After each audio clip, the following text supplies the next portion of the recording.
Morning mga lubiha dol project sa PCE nga magsimilya ta og lubi ilang paliton og tag 40 ang punuan nya inaghuman nila og palit dol ipatanom na pud nimo bayaran na pud ka og 40 gihapon ang punuan.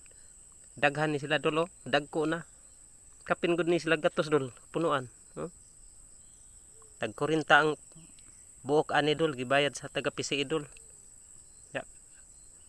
Gisanggutan ng mga nako ni dol. Ya bag-o ra pud ko nakadawat ani dol.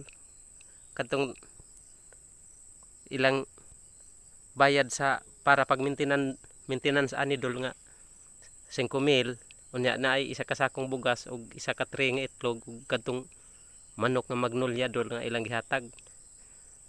Mao ni project sa PCE dol nga nindot. Kung kamo dol wa pa mo makapamembro sa PCE dol, pag pamembro na mo dol kay dako kayo sila ikatabang sa ato ang pagpandanom. Mangayo lang kog isa ka like dol ug isa ka share ug i-follow nyo akong page dol. Daghang salamat.